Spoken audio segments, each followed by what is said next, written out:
Et regardez, l'autre, il est là-bas en bas. Vous voyez? Là, il est là. Il y en a 3 ou 4 qui sont dehors et je crois qu'il y en a un qui est dedans. Et ils font ça jour et nuit. Et ça vous rassure? Ah oui, oui, déjà. Et puis on voit plus personne. Hein. Jocelyne, 80 ans, peut désormais sortir et rentrer sereinement chez elle. Contrôle des véhicules et patrouilles. Au total, 8 vigiles sécurisent le bâtiment de ses habitants entrés en résistance. Je pense qu'on est connu dans la France entière maintenant et qu'on est le seul quartier de Marseille qui a osé se manifester en fait. Un dispositif de sécurité exceptionnel et inédit pour ce bailleur qui gère les 420 logements de cet immeuble. C'est un coût important que nous prenons à notre charge. Et évidemment, ce dispositif-là, il a un coût pour la société non négligeable.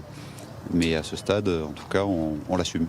Il y a 4 jours encore dans ce hall, les locataires se relayaient nuit et jour pour faire fuir les dealers qui s'y étaient installés. Ce week-end-là, les habitants sont descendus jusque dans la rue pour manifester leur colère. Pas de drogue, pas de dealers. Malgré le calme revenu, ils sont nombreux à être sceptiques. La plupart témoignent toujours anonymement par peur des représailles. Si ça continue, ça va à la dégradation et ça va être une catastrophe. On est en guerre en fait. On est en guerre contre le mouvement de la drogue. Selon ce syndicat de police, le problème, c'est l'ampleur du trafic de stupéfiants à Marseille.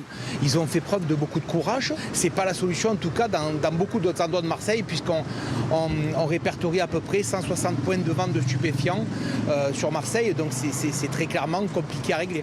Dans la cité des Campanules, le bailleur a promis de maintenir le dispositif de sécurité aussi longtemps que nécessaire et de réparer les barrières à l'entrée.